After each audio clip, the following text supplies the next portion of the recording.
Good morning, everybody. Good morning. It's Tuesday, and welcome to What Now with Scott Duffy. I want to thank you from wherever you're joining. If you're watching us live on Facebook or YouTube, Periscope, LinkedIn, or Instagram, I want to welcome you.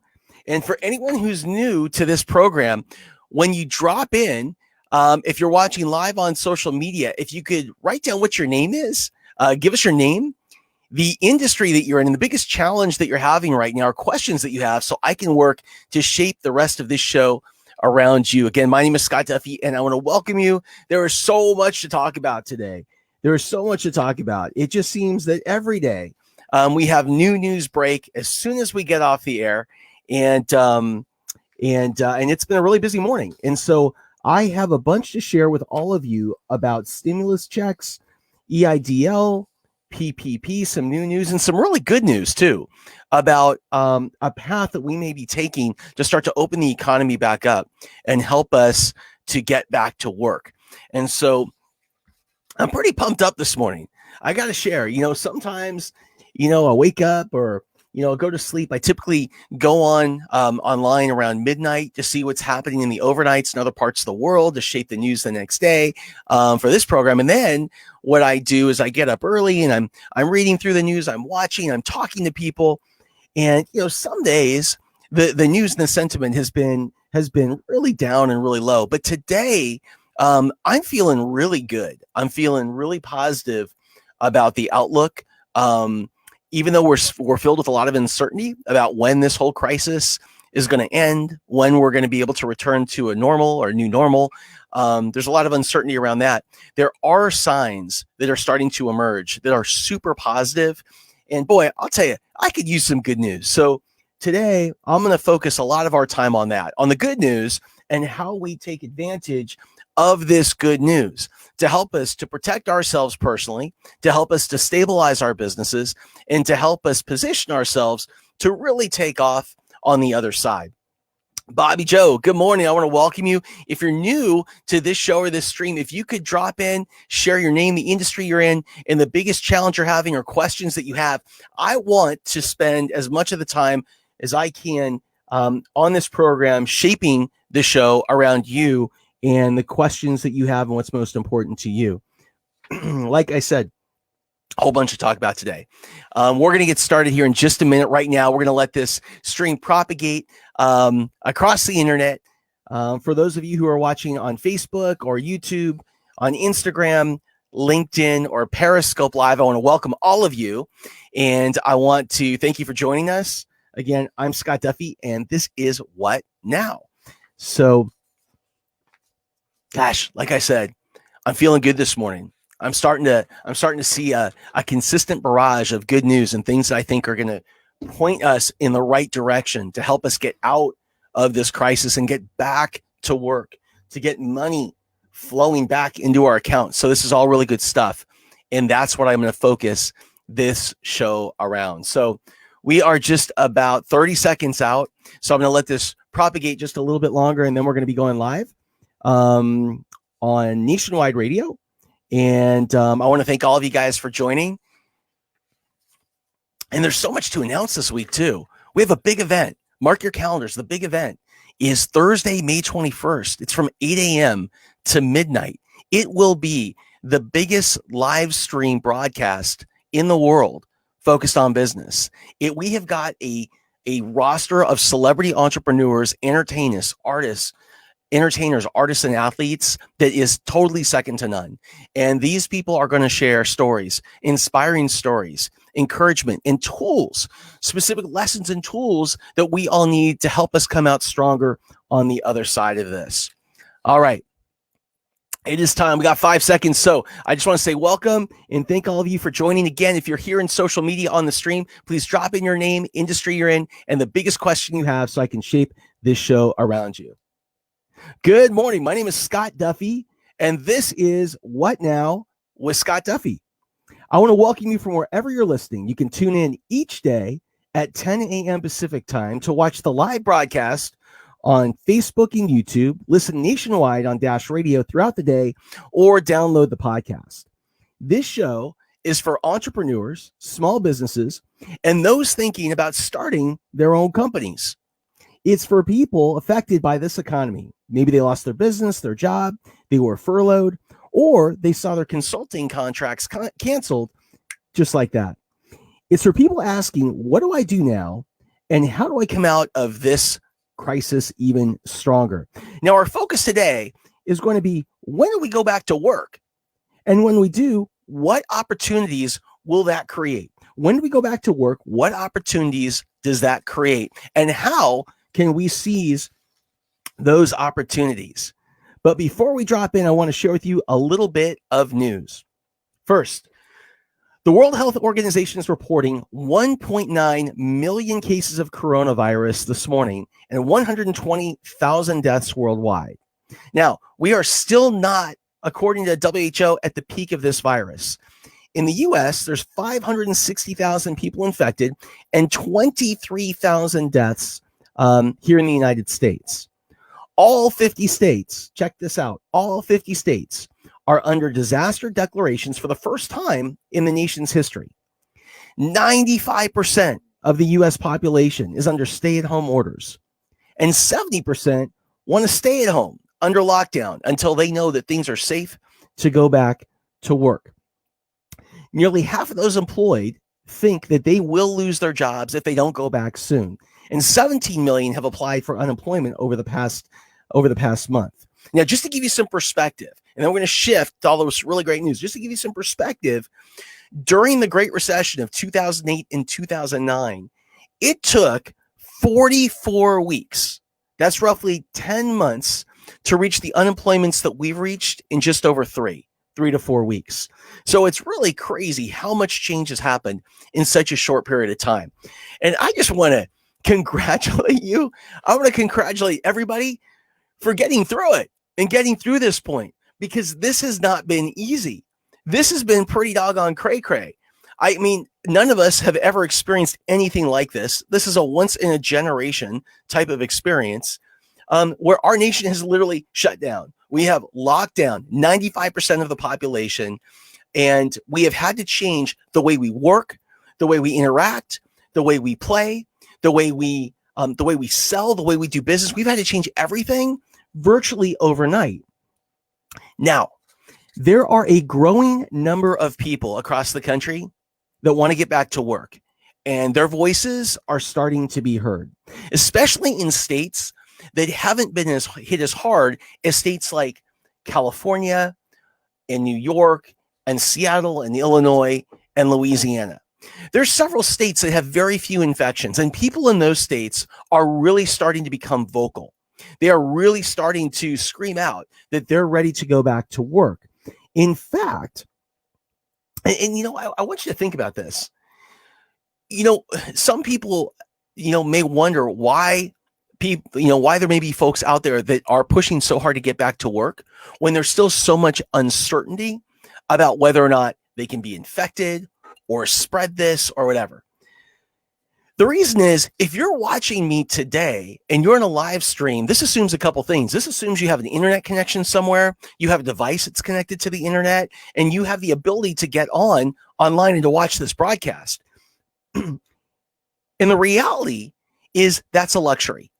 In this country, that's a luxury. The ability to work at home is a luxury because so much of our economy is dependent on services that require people to use their hands, either to get in front of a cash register, to build a car. It doesn't matter what it is. They can't do those things at home. So you're seeing in states like Michigan, where people want to go back to work and build cars, those states are becoming much more vocal, the citizens, about getting back to work.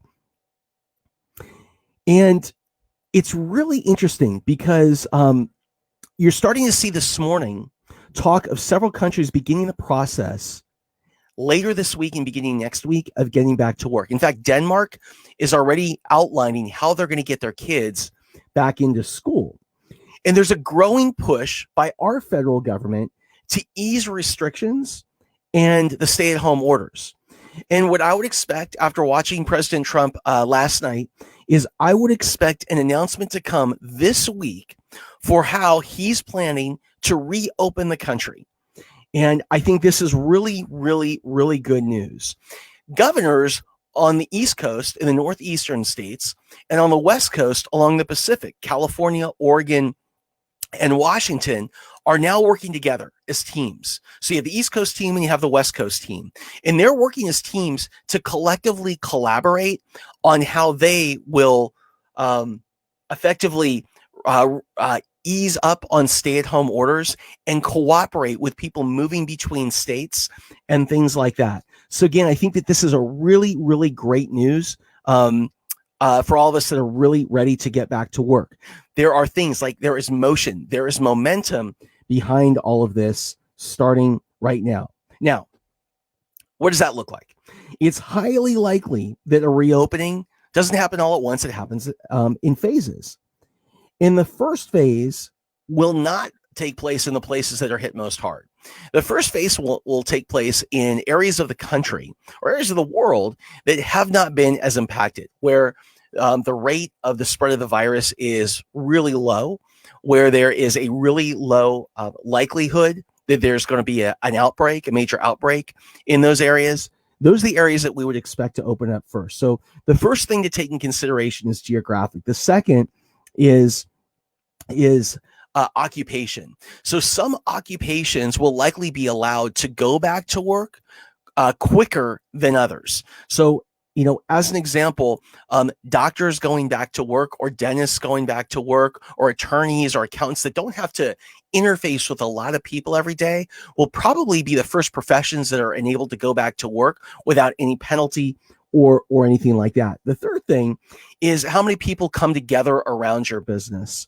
And this is really important because, for me, I'm in the live event business. So the ability for me to be able to throw live events in the near future is just, that's not a thing. To have a live event where people are in person, that's just not going to happen. So again, this is all going to come down to first, where you live, geography. Second, what occupation you're in. And third, how many people have to come together in a group at one time in order to do whatever it is that you do. Now, I would expect measures like distance, wearing masks, no parties, things like that to remain for months. When it comes to big gatherings, some of the guidance that we're hearing today is that you have CEOs like the CEO of Live Nation, the biggest provider of concerts in the US, who said just this morning that he does not expect to see concerts take place, big live in-person events for at least the next 12 months. And so what I would really say is that what it looks like we're approaching is not the beginning of the end, but rather it's the end of the beginning of this phase. And the good news is it looks like we're getting closer to kind of this part of this crisis coming to an end, which is super cool. But again, we need to realize that we have a long road ahead. Now, other good news is there are 70 coronavirus vaccines that are currently in development globally. And we expect to hear later this week from a couple of companies that have developed antibody tests about where they are in the process of getting approved by the FDA and when they can roll out. Again, this is really, really great news because it's easy to imagine a world where you take your phone and you're subscribed to, or you have an account with Google or with Apple, who are now working together. And what you do is when you want to check into an event with a lot of people, or you want to check in to go to work at a big company, that you may need to show a barcode or something like that that shows that either you've had it and you're immune, that you've had an antibody test that shows that you have immunity, or that shows that you had a vaccination. So those three scenarios are being talked about all over. I have friends in very big companies up in Silicon Valley and throughout the world, consumer packaged goods companies, technology companies, oil and gas companies that have a lot of workers come in to big buildings every day. And they are all on top of what I just shared. They are all talking about what type of measures they're going to have to enact from a security standpoint, not just to make sure that this doesn't spread, but really to help protect themselves in the future from a future illness or a future pandemic or something like that. So I think it's going to be really interesting to see the way all this emerges over the next few months. Now, a couple more stories I've been reading about in the last 24 hours. The first is this: police are asking people to stop calling 911 because they're out of toilet paper. I mean, you got to give me a break. Police have been asking people to stop calling 911 because they are out of toilet paper. So please don't do that. Second, the CEO of Unilever, was on CNBC today and was really insightful with regard to consumer behavior, consumer purchasing behavior during this period, and what he expects to see over the next 12 months. Now, if you don't know, Unilever is a big global consumer packaged goods company. It's based in Europe, and they are also the number one seller of soap in the world and one of the top sellers of toilet paper. And one of the things that he was sharing is he was talking about this concept of hoarding. So this is truth. Since all of this started about 4 weeks ago, I have not been able to buy a paper towel. So I went to 5 stores on Sunday, 5 markets on Sunday. I went to a couple the day before. I've asked people like at CVS and Walgreens when they restock the paper. I have not been able to buy one time. And toilet paper has been its own issue. And he was asked about this idea of hoarding and shelves being empty. And what he shared was, in other parts of the world, hoarding is not a thing, not like it is here in the US. He said it's really a US thing. And he explained that in other parts of the world, people, number one, they eat less and a lot less. Number two, they live in smaller homes and have less storage. Number three, they have far less disposable income. And number four, they have far less access to credit. And so what we've seen in the stores in this hoarding has not been happening in the same way in other parts of the world. And I just thought that was really interesting. The other thing I thought was interesting was his concern about obesity. Here's why. When you take a look at the products that are selling the most, it's sugar, sugar, sugar, and sugar. Anything with a lot of sugar. It's pastries, it's donuts, it's candy. Anything with a lot of sugar is selling. And people are at home eating a lot of comfort food, and they're putting on that freshman 15. Now, here's the thing. As it relates to putting on weight and obesity, what we learned yesterday from the state of New York is the number one cause of hospitalization for coronavirus patients in the state of New York is obesity.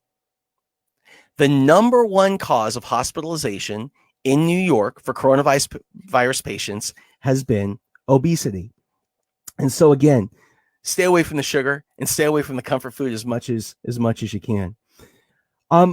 Yesterday I mentioned on the show, before we get to all of our business today, yesterday I mentioned on the show some comments that Anthony Fauci made on a Sunday talk show that I was watching with Jake Tapper. And when he was being interviewed on the show, he was asked, like, it was the biggest setup interview. It was just one of those where it was a gotcha interview. The questions by Jake Tapper, and I don't care that it's Jake, could be anybody for this kind of interview. It was such a, I'm going to get you. I'm going to get a soundbite. It was like one of those things to trap this guy who clearly is just trying to be honest. He's trying not to be a sellout. And he was asked whether or not closing the country earlier than we did could have saved more lives. And he looked and he answered the question and he said, it's just like, it's a hypothetical and it's just like so hard to answer. But he said, obviously, if you close something earlier, then maybe you could save more, but that doesn't mean that we didn't close at the right time, And so the headline after that interview, in the headline all yesterday was about fire Fauci, was he had undercut Donald Trump. And I shared with you a story about media training. And this is a great lesson for any small business. What I shared with you is that as it relates to media training, I've done a ton of media training. there's a couple things that you learn. One of the things that you learn is you learn to clearly define your talking points. So clearly define your talking points. And it's typically the 3 points that you want to get across whenever you're interviewed. And it doesn't matter what the question is that you're asked, you want to answer with one of those 3 talking points. And when you're finished, you try and come back to those talking points. And I shared that when you get off your talking points, and it doesn't matter if you're doing a podcast or you're doing a live stream or an interview for entrepreneur.com or a magazine or a newspaper or the television media. If you're asked a question, and when you're asked a question, you start to think about it. You start to get in your head a little bit.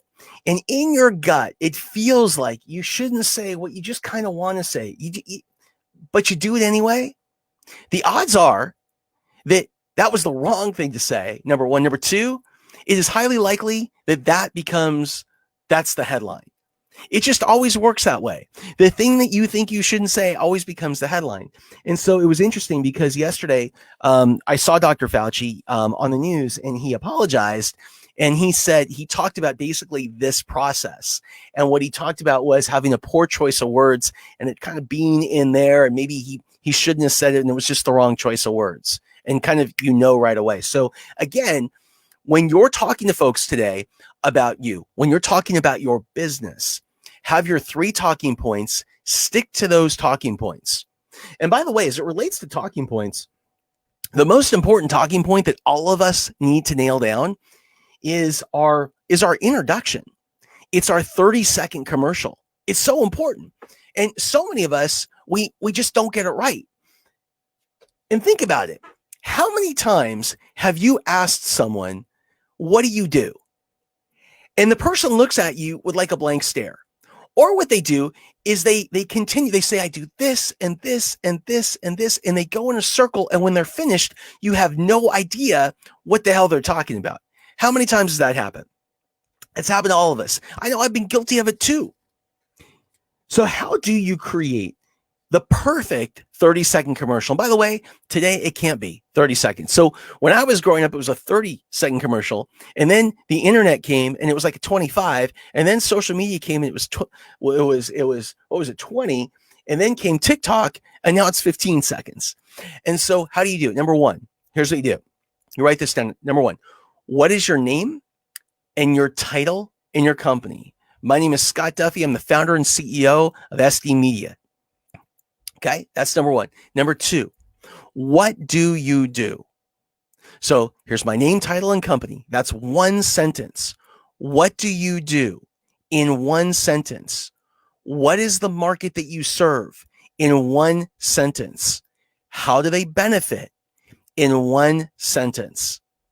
And then finally, do you know anyone? You end with a question. Do you know anyone that could use this type of service, that could use this product or use this service? So when I'm giving somebody a 30-second commercial, or now it's a 15-second commercial, what I do, my name, title, and company. 1, here's what we do. 2, here's who we serve. 3, here's how they benefit. 4, and then 5, I end with a question. And that question typically turns into a response that's, yes, I could use that, and opens up a greater dialogue, or no, but I know somebody that could use that, which turns typically into an even bigger dialogue. So it's so important that, when we're thinking about our talking points, that we start with the most important, which is telling people who we are and what we do and the value that they get by purchasing their products and services, how they benefit. So super, super important. Now, before we get into the meat of today's show, I just want to welcome a whole bunch of people here. So first of all, I want to say hello to my man, Randy Garn. It is so good to see you. Love you, brother. I will talk to you later today. Helen, it is great to see you again as well today. Steve Bentley, thank you so much for joining us. Sita Thompson, Bobby Joe. I see Lisa. I see Ashley. For all of you over here on YouTube, thank you so much for joining. And again, if you're just joining this broadcast, please write down your name, the industry that you're in, and the biggest challenge you're having or question you have, so I can shape the rest of this show around you. Now let's talk about cash. With regard to personal stimulus, there is a lot of news over the past 24 hours that I wanted to share. The first of all is related to unemployment. So here in the state of California, I have talked to several people over the past 24 hours that have begun to receive unemployment from claims filed in the past 2 to 3 weeks.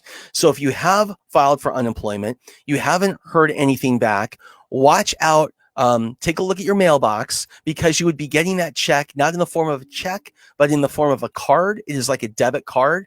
That's how it will get to you. And here in the state of California, I hear those cards are starting to be mailed out and received. That's number one.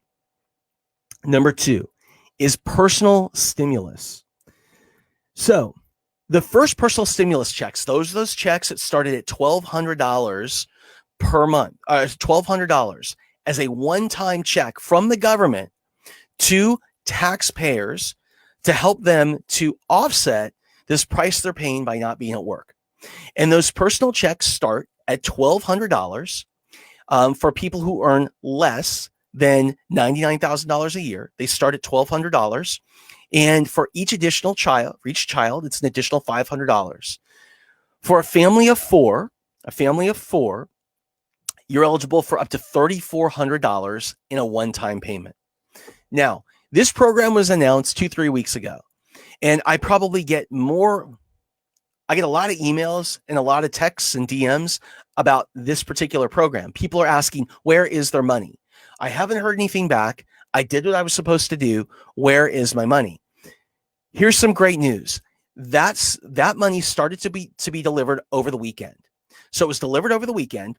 And according to Secretary Treasury Mnuchin last night, 80 million tax-paying Americans, 80 million people who filed taxes in 2018 or 19 and had payment information with the government, meaning they had information filed with the IRS that said what their bank account and routing number was.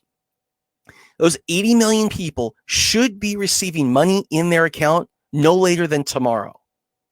So if you fit into that category, make sure to check your bank account, because the odds are you're going to be receiving money no later than tomorrow. And I have already spoken to several people that looked in their bank accounts yesterday and today and have seen money hit from the federal government. So that money is being delivered, which frankly is pretty amazing that in such a short period of time, the government that has never had to do anything like this was able to put together a bill, pass a bill, figure out how to get the IRS integrated into this plan and get money into 80 million people's accounts.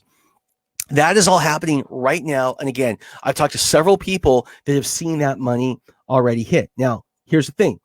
If you do not receive that money, or if you did not file taxes in 2018 and 19, the government wants to get money to you as well. And so tomorrow, there will be a new tool that goes up from the IRS that enables you to enter your social security number to authenticate your person, to authenticate yourself, and enter your banking information so they can get a deposit to you quickly as well. This is a huge breakthrough, because what it was looking like just a few days ago was that people that did not have that information with the government were going to have to wait. And this is what we're hearing from the government, may have to wait until the end of the summer to receive it. But now what we're hearing is there will be something up online tomorrow, and you'll be able to go in there so that you can get your money quickly. I think that is amazing, amazing news. With regard to the PPP, here's what I want you to know. The PPP program is just over a week old. So a couple weeks ago, the government passed a $2 trillion stimulus package. Of that $2 trillion, $350 billion was set aside to help businesses, small businesses. That program was called the PPP, for the Paycheck Protection Program. And the way it was built, it was intended to help get money into business owners' pockets so they could pay people while the country was closed. That money from the PPP could be used to pay for payroll, utilities, mortgage, interest, and rent.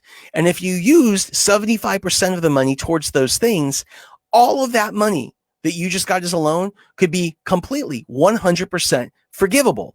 How amazing is that? Well, last week, Friday, so just over, it was closer to 10 days ago, the government rolled out, the Secretary of Treasury rolled out the plan for the PPP, how you enroll, what kind of banks you go to and lenders, how this whole thing works. What we learned is that it was an SBA program.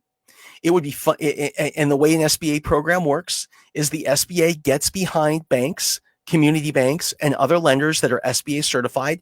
Those companies, those banks, take in applications, decide whether or not to approve or not approve applications. If they're approved and they decide to lend the money, then the SBA will back that loan. So everybody that I know that had a company, everybody I know went and applied or did everything they could to learn how to apply. And there were a ton of questions. And what they learned last week, and this is what was really tough, is what they learned last week is this program had a lot of warts that need to get worked out. And the government over the last 24, 48 hours is starting to roll out some ways that those warts are getting worked out. So, for example, things you need to know. The government has distributed already. Now, I just want you to keep in mind, I do not know one person that has received any money from the PPP program. And everyone I know in my network that has a business has applied for it. I believe everybody has applied for it. I do not know one person. I ask every day on the show, if you've received it, you were approved and received it, and you got money, to send that to me. Put that in our group because I want to learn. I don't know anybody that's gotten money. This gives you a sense of how many people have applied for this loan. I don't know anybody that's gotten it. The government has already distributed $230 billion of the $350 billion in a week. They distributed $230 billion of the $350 billion in loans in a week. And I don't even know anybody that's gotten it. That number is multiples and multiples and multiples. When I looked at the data, more lending done in a week than the SBA has ever done in its biggest year. It is crazy. So the program is working in certain places for certain people that have gotten in line and gone to the right places to get the funding. The SBA has also increased the number of approved lenders. So we've gone from about 3,000 approved lenders to 4,600. This is a really big help. And yesterday we saw a couple of companies come online as new companies that could help to get this PPP program for you. PayPal, QuickBooks, I've talked about Cabbage. These are all companies that can now help you through this process. At least that's what they're claiming. Community banks are still the best. So even though I don't know anybody that's received the money, I do know one person that's been approved, two people that have been approved, and I have heard of a third person that's that I know of that got approved as well. None of them have gotten the money. The one common thread with all of them is they all went to community banks. Now, one of them went to a big bank.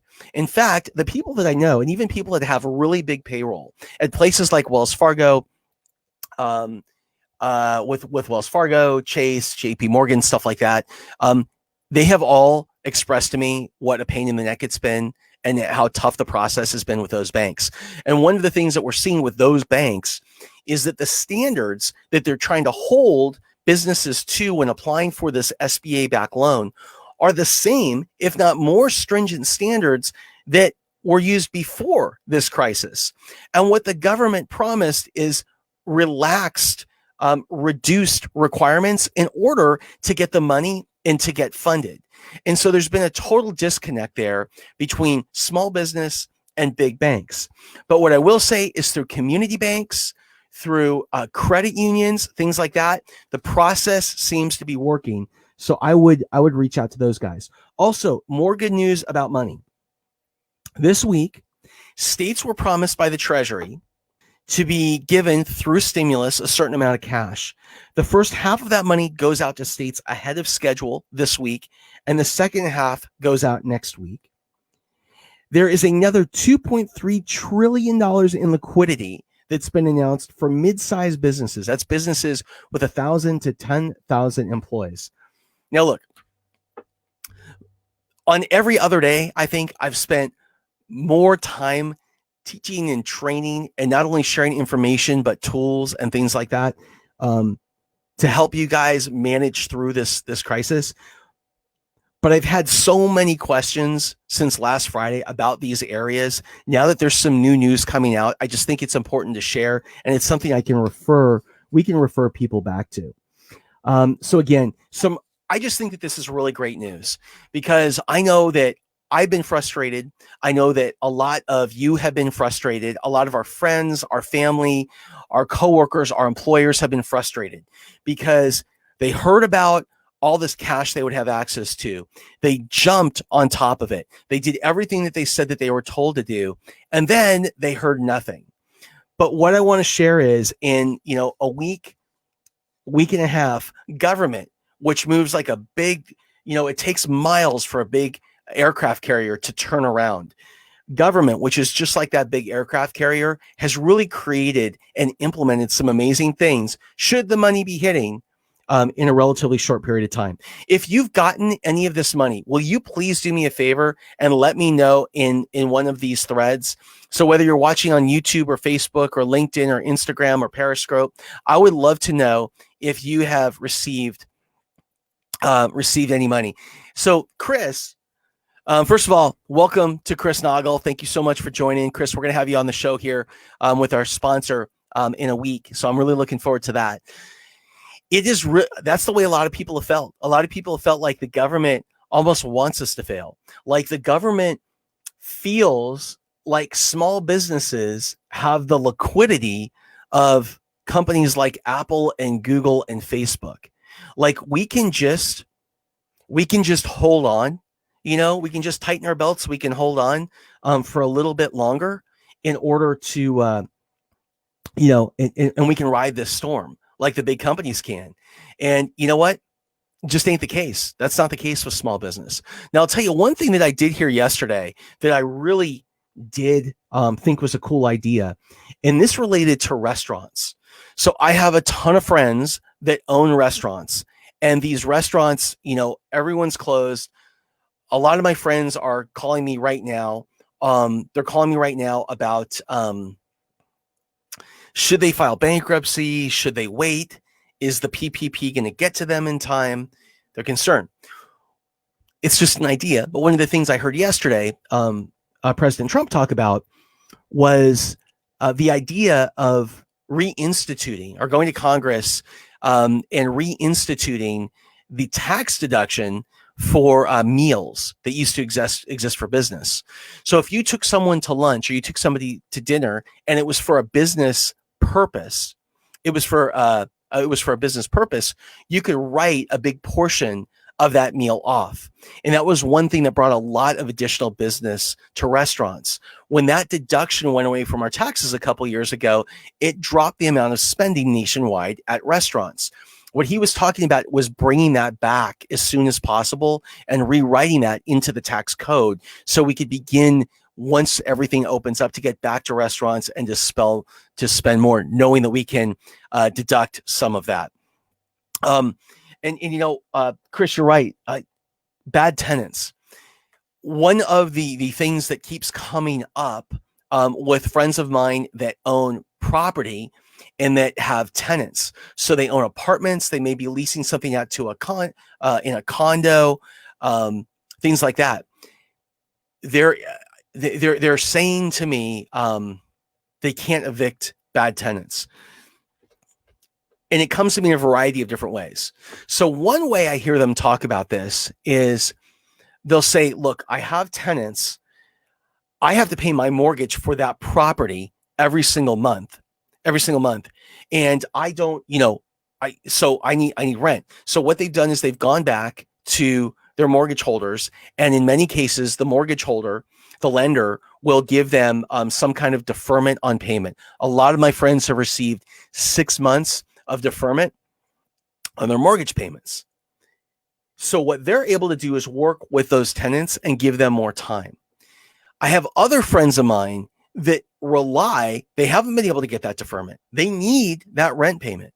And the tenants have gone dark or said that they can't pay or whatever, and they can't be evicted right now because I believe, if not the whole country, most of the country has no eviction type of mandates. Like I know in California, you can't evict somebody right now for not paying rent. And then there's the third kind of person that I talk to that has a building or has a property and they rent it, and their sole source of income is coming from that renter. And so they may not even have a mortgage, but they need that money to eat, and they need money from that person who's renting that place or leasing from them. And so they're in their own bind. And it is such a tough place to be on both sides. Because on one side, how can you fault somebody that's told they can't come to work? They can't do anything to go to work. And we know that most of this country lives paycheck to paycheck. On the other side, how can you not fault somebody that wants to get the rent? That they're under a contractual thing. So, what I've encouraged people to do is both the people that have the place that they're renting or leasing and the ones that are leasing the spot or renting it, to get on their toes and go talk to each other and engage and try and work something out. Even if you are renting a place and you can only get a little bit of cash, but that's what they do. But that's what they have. Like, take the cash, take whatever you can. And if you're a renter and you're just hiding, I think that's an awful place to be, because there's a human on the other side of the transaction. There's a human on the other side of the transaction. And so that's what I would suggest. I want to come back to you, Chris, because this is a really timely topic. So what you're saying is that bad tenants are squatters and tenants that purposely don't pay rent and create damage. You had court orders to evict people. Now you can't evict and the property is sold. Can't close until tenants are out. Banks have been very good with deferments, but that is not the issue. So Chris, what do you do? I'm just wondering how do you handle that kind of situation? That's a tough one. And Craig Collins, you have a question about business insurance.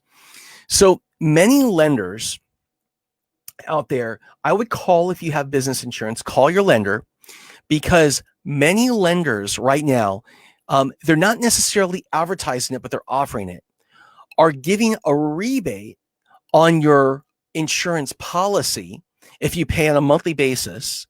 And they're doing that because you can't work right now. So there's nothing to insure. So I've seen that. The other thing I've seen is from auto insurance companies doing the same thing. Because you can't drive and go to work, they're giving some type of rebate.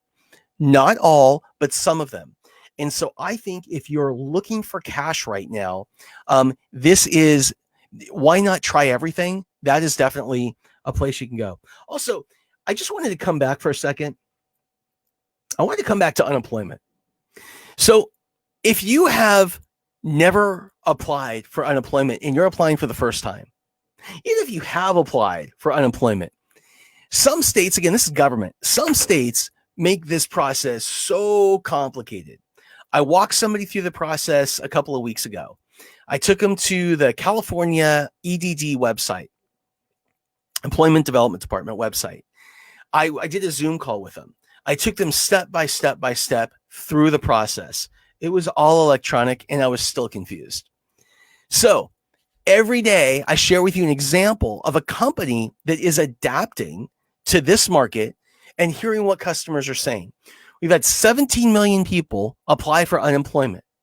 More people have applied for unemployment in the last month than when we had the Great Recession in 44 weeks. It's crazy. And it's hard. So there's a company called Do Not Pay. It's the Do Not Pay app. And the Do Not Pay app it's been around for a long time, bills itself as the first legal robot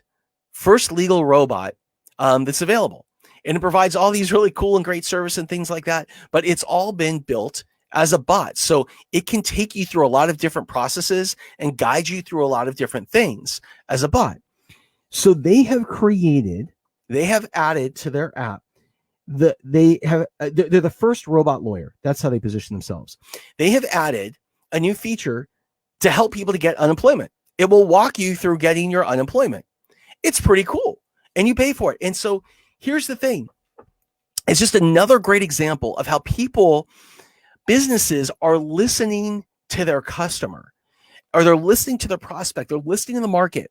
And instead of sitting at home and going, gosh, what's a great idea?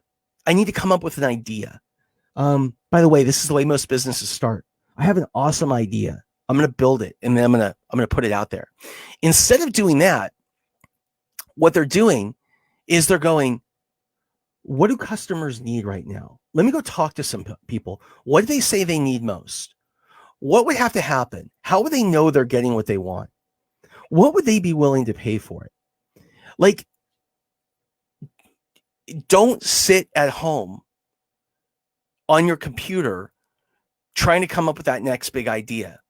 You will learn far more talking to people in 5 minutes than you learn in 5 weeks trying to just figure it out online by just coming up with a crazy idea. Go and talk to people. And these are what these incredible innovators are doing today. And then when you find something, I want to encourage you, when you find something that you want to pursue, to focus on building one thing and one thing only. Build one thing, really nail the one thing, and then move to the next. I want to give you a couple of quick stories. The first is, and for people who I know, for people who follow me, you may have heard this story before. I think that the biggest mistake that entrepreneurs make is they focus on too many things at once. And I call this hammers and nails syndrome. And here's what I mean. What I mean is this. If I were to give you one hammer and one nail, your job's simple. All you have to do is bring that hammer back and drive that nail into a piece of wood. Really nail that one business. Now, the odds are you're going to miss the first, the second, the third time. You may never get it right. But I'm going to bet on you. I'm going to bet that you're going to nail it. So let's say I give you 2 hammers and 2 nails. You got a problem. Who's going to hold the nails? Now, let's say you find somebody crazy enough to hold it. You have to grab 2 hammers, bring them both back, and strike at the same time. Think about how hard that is with 2 nails. And the odds are you'll miss the first, the second, third time. You may never get it right. Let's say you do, and I give you 10 hammers and 10 nails. You get the point. The biggest mistake entrepreneurs make is they focus on too many things. So what I say is this. Right now, don't focus on doing everything. Focus on doing one thing. Really nail it and move on to the next. Get that one thing out quickly. I believe that today, 75% of the way there is good enough. The extra 25% of the time and money it would take to get out there, putting something out there, isn't worth it. What's more worth it is the feedback. And then you take that feedback and you go back and you iterate and you improve and that you relaunch. Because it's not about more. I used to think that more was everything. I had to do more. I had to have more of a site, more products. I had to have more features. I had to be able to do more things. I had to have more design. I had to raise more money. I had to give myself more time. More. I used to think that more is better. You know what? That's bullshit. More is more money at risk, more time at risk, more complexity, more of an opportunity for the competition to pass you up, more reasons that you're going to fail. More, we don't want more. We want less. So we're going to focus on one thing. We're going to do that thing really well. We're going to launch it early, get lots of feedback. 75% is good enough. We're going to focus on less, not more. And instead of trying to do something for everybody, what we're going to do is focus on one body, one person. I used to think that the best way to take products to market was to basically create something, cast the widest net possible, see how many fish I could bring in. But what I've learned is that the riches, especially today, are in the niches. The riches are in the niches.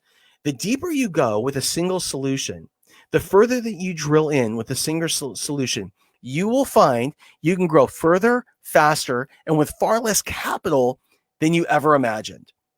And so that's what we're going to do. We're going to do less things. We're going to nail them. Well, first of all, we're not just going to sit behind a computer and come up with ideas. We're going to talk to people. We're going to ask them what they need most today. What do you need? And what has to happen? How do you know you're getting what you want? Then what we're going to do is we're going to go build that one thing for that one person. If it's a big market, it could be $1 billion idea. So we're going to build that one thing.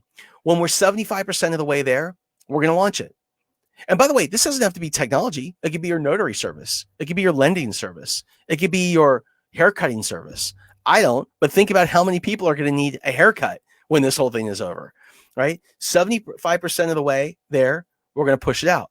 We're going to be really good at listening, okay? Instead of thinking that this is right, we're going to let customers play with whatever it is and give us feedback. Then we're going to go back and we're going to iterate. We're going to improve it. We're going to change it. If they don't like it, we're going to kill this thing. If it's not feeding us, we're feeding it, kill it.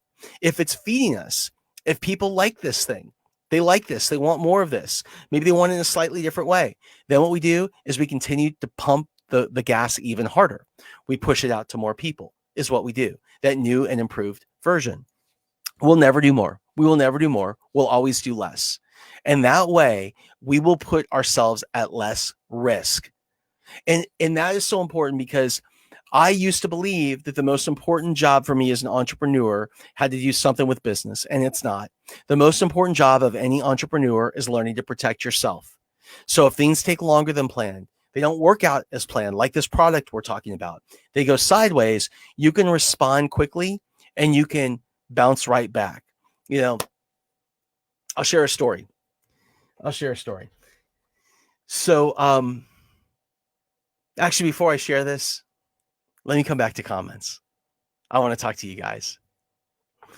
Kimberly, it is good to see you. By the way, Kimberly sent me a really awesome email yesterday, which was this incredible, it was a grid of all the different payment things that we can get from the government and how they work and how they qualify. Kimberly, I hadn't seen that. That was so good. I tried to copy it, paste it. I tried to put it on the thing so that we could push it to everyone in our group. If there's a link that you could give me that I could share with people, that would be amazing. That was so good. So I really do appreciate it. All right, the story. So I'm a guy, I've shared this with you before. I love space. I cannot wait one day to go to space. I know I'll be there. I cannot wait. And I'm the geek that will sit at their computer. And I will, by the way, if you were looking at my bookmarks on my Chrome right now, you would see that I've got videos and there's a bookmark to YouTube to my favorite compilation of rocket ships taking off. I geek out on this stuff. I turn the volume up all the way. I watch it, gets me totally pumped. So anyway, I have always wanted to meet an astronaut, and I always wanted to ask an astronaut this one question. And the question is, when you're watching astronauts re-enter the Earth's orbit, there's a period of time, it's like 7 minutes, where the entire spaceship is covered in a ball of fire. It is so crazy. And I've always wanted to ask an astronaut, what's that like? So, of course, a couple of years ago, I meet commander of the space shuttle. And this commander of the space shuttle, he commanded more space shuttle flights than anyone else. And so I asked him, I said, I have a question. I said, when you're coming back and you're coming back into the Earth's atmosphere, and for those 7 minutes, the thing is completely surrounded by a ball of fire. I said, are you freaking out? And he laughed at me and he said, absolutely not. He said, actually, my eyes are down. I'm looking down at the controls. He said, I'm working. I'm busy. I'm landing this thing. He said, but there's a moment just before that gets tricky. And here's what he shared. He said, Scott, I want you to imagine that you're flying the space shuttle like I am, 20,000 miles an hour, upside down and backwards like this. He said, you're flying the space shuttle 20,000 miles an hour, upside down and backwards. And in order to position yourself to land, he said, you have to flip the space shuttle all the way upside down. He said, picture this. He said, picture there's a needle at the tip of the nose of the space shuttle. And the tip of the needle on the tip of the nose of the space shuttle, he said, when I bring that thing over and I hit the Earth's atmosphere, he said, if I am off by more than 1 or 2 degrees in either direction, the tip of the needle at the tip of the nose, at the tip of the space shuttle, going 20,000 miles an hour, while flipping it, he said, if I'm off by 1 or 2 degrees, the second I hit the atmosphere, the whole thing explodes. And I'm like, what? And he said, yes. I said, wow, that sounds risky. And here's the lesson. He said, no. He said, Scott, risk should never be risky. Risk should be well thought out. It should be planned for in advance. Systems should be put in place. Alarm bells should go off. So if things don't work out as planned, you know it quickly. You can respond to it and you can course correct and adjust. So we don't do more around here. We do one thing, we do it well. We get fast feedback and we course correct. And that's why we are the people that will create great products and services. We are the people that will adapt, that will adjust, that will iterate in this economy. We are the people that will figure out what the biggest consumer and business needs are. And we'll build the right single things around those things. So when the market comes out and it starts to correct, we're the best position. We are the rocket ship. We're not watching it. We are the rocket ship because that's who you are. Here's the thing. I may not know you personally, but the one thing I know about you is there is greatness inside of you. And sometimes that greatness just needs to be unleashed. And when people want to unleash their greatness, the first question they have is, how do I do it? And as it relates to launching stuff, I just shared with you the formula. So with that, it is time to go. I want to thank all of you for joining today. If you got any value out of today's broadcast, would you please do one thing? Would you share it with others? Please share this with other people. We have so much cool stuff to announce. I'm so close to announcing it. We have a big event coming up. We have big television partners. We have big radio partners. This thing is going to be all over the world. We got partners in China now and Europe and all kinds of stuff. It's going to be really cool. And I can't wait to share. And I thank you for joining us every single day. Until we talk tomorrow, thank you for joining us and keep breaking through.